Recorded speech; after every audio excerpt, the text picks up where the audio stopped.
നയന ക്രിയേഷൻസിലേക്ക് ഒരിക്കൽ കൂടി സ്വാഗതം. ഇന്ന് ചക്കക്കുരു റോസ്റ്റാണ് ഉണ്ടാക്കാൻ പോണത്. അതിന് 150 ml ഗ്ലാസ്സിൽ ചക്കക്കുരു മുകളിലത്തെ തൊലിയൊക്കെ കളഞ്ഞ് 4ആയി മുറിച്ച് വെച്ചത്, പിന്നെ ഒരു മീഡിയം സൈസ് സവാള, 2 പച്ചമുളക്, കുറച്ച് കറിവേപ്പില, 1 ടീസ്പൂൺ ഇഞ്ചി വെളുത്തുള്ളി പേസ്റ്റ്, പിന്നെ മസാലയിലേക്ക് ആവശ്യത്തിന് മഞ്ഞൾപ്പൊടി 1/4 ടീസ്പൂൺ, കുരുമുളക് പൊടി 1/4 ടീസ്പൂൺ, മല്ലിപ്പൊടി 1 ടീസ്പൂൺ, മുളക് പൊടി 3/4 ടീസ്പൂൺ, ഉപ്പ് 1/4 ടീസ്പൂൺ, ഗരം മസാല 1/4 ടീസ്പൂൺ, പിന്നെ കുറച്ച് തേങ്ങാക്കൊത്ത്.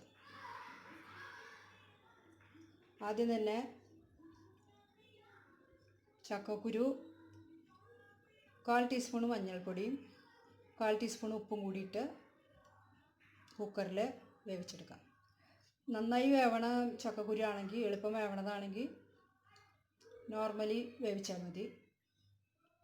ഇതിപ്പോൾ 3 വിസിൽ കൊടുത്ത് വേവിക്കാൻ പോവുകയാണ്. ചക്കക്കുരു നികക്കെ വെള്ളമൊഴിച്ച് മഞ്ഞൾപ്പൊടിയും ഉപ്പും ഇട്ട് വേവിക്കാൻ വയ്ക്കാം. ചട്ടി ചൂടായിട്ടുണ്ട്. 2 ടേബിൾ സ്പൂൺ എണ്ണ ഒഴിക്കാം.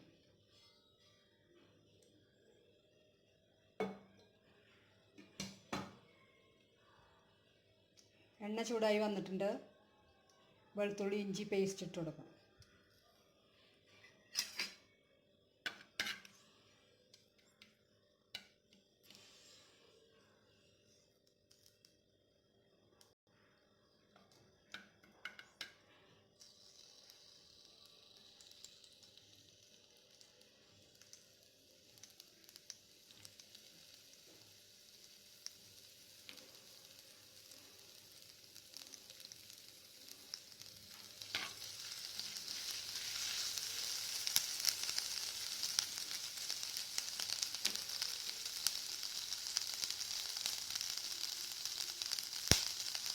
പച്ചമണമൊക്കെ മാറിയിട്ടുണ്ട്. ഇനി ഉള്ളി ഇട്ട് കൊടുക്കാം. നീളത്തിലരിഞ്ഞ സവാള, പച്ചമുളക്, കുറച്ച് കറിവേപ്പില എല്ലാം കൂടിയിട്ട് നന്നായി വഴറ്റിയെടുക്കാം. ഉള്ളി വഴറ്റാൻ വയ്ക്കുന്ന സമയത്ത് മീഡിയം ഫ്ലെയിമിലിട്ടാൽ മതി. എപ്പോഴും കൈയെടുക്കാണ്ട് ഇങ്ങനെ ഇളക്കിക്കൊണ്ടിരിക്കുന്നു വേണ്ട. ഇടയ്ക്ക് ഒന്ന് അടുപ്പ് തുറന്ന് ഇളക്കി നോക്കിയാൽ മതി. നമുക്ക് കുറച്ച് സമയം അടച്ച് വയ്ക്കാം, പിന്നെ ഒന്ന് ഇളക്കി നോക്കാം. കുറഞ്ഞുകൂടി നോക്കാനുണ്ട്. നന്നായി മൊരിയേണ്ട ആവശ്യമൊന്നുമില്ല, പക്ഷെ നന്നായി മൂത്ത് കിട്ടണം. നന്നായി വഴന്ന് വരണം. അവിടെ ഇവിടെയൊക്കെ ഒന്ന് ബ്രൗൺ കളർ ആവാൻ തുടങ്ങുമ്പോൾ ഇതിലേക്ക് പൊടികൾ ചേർത്ത് കൊടുക്കാം.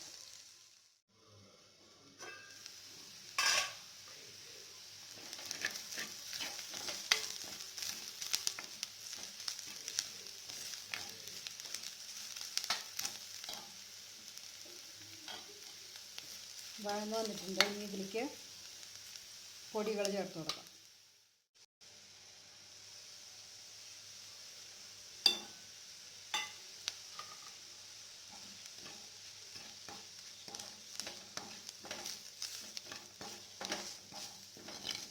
മസാല മൂത്ത മണം വരുമ്പോൾ ഇതിലേക്ക്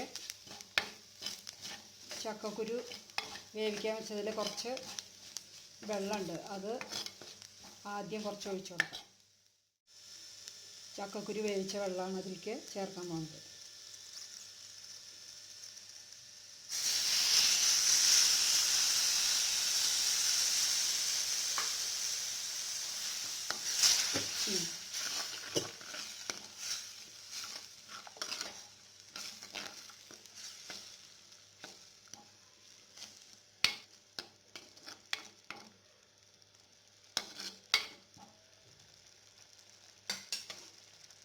ഇനി ഇത് വെള്ളമൊക്കെ ഒന്ന് വറ്റി എണ്ണ തെളിയുമ്പോൾ ചക്കക്കുരു വേവിച്ചത് ഇട്ട് കൊടുക്കാം.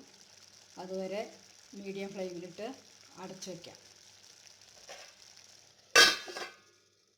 ഇനി അടുപ്പ് തുറന്ന് നോക്കാം.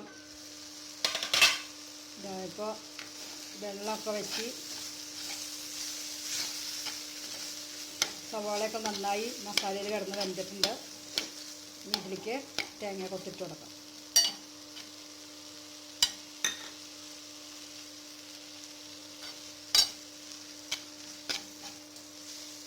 ഒരു 2 മിനിറ്റ് തേങ്ങാക്കൊത്തൊന്ന് ഇതിലിട്ട് നന്നായി മസാലയിലിട്ട് ഇളക്കുക.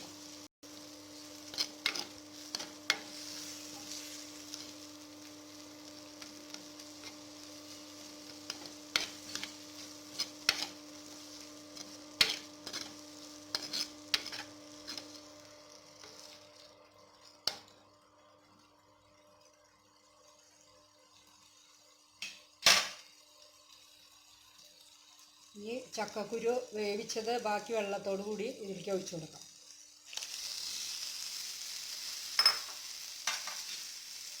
നന്നായി ഇളക്കി യോജിപ്പിക്കണം.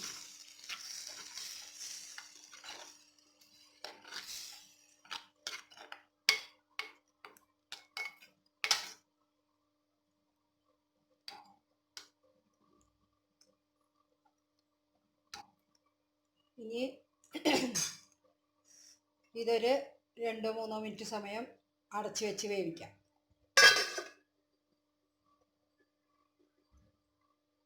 മീഡിയം ഫ്ലെയിമിൽ ഇട്ടാൽ മതി. ഇപ്പോൾ 3 മിനിറ്റ് ആയിട്ടുണ്ട്. മൂടി തുറന്ന് നോക്കാം. ഇതാ ചക്കക്കുരു റോസ്റ്റ് റെഡി ആയിട്ടുണ്ട്. അപ്പോൾ ഇവിടെ ഡ്രൈ ആയിട്ടാണ് എല്ലാവർക്കും ഇഷ്ടം, അതുകൊണ്ട് ഡ്രൈ ആയിട്ടാണ് ഉണ്ടാക്കുന്നത്. നിങ്ങൾക്കിതിൽ കറി വേണമെന്നുണ്ടെങ്കിൽ കുറച്ചുകൂടി വെള്ളം ചേർത്ത് കറിയായിട്ടെടുക്കാം. ഇത് ഫ്ലെയിം ഓഫ് ചെയ്ത് മല്ലിയിലയും കറിവേപ്പിലയും ഇട്ട് വയ്ക്കാം.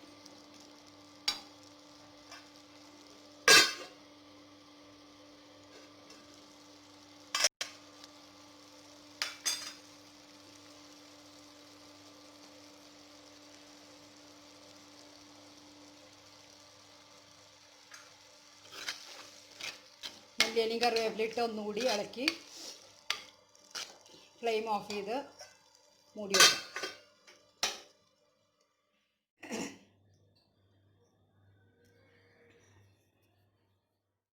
ചക്കക്കുരു റോസ്റ്റ് റെഡി ആയിട്ടുണ്ട്. ഇനി ഇതിന് മുകളിലേക്ക് കുറച്ച് മല്ലിയില ഇട്ട് കൊടുക്കാം.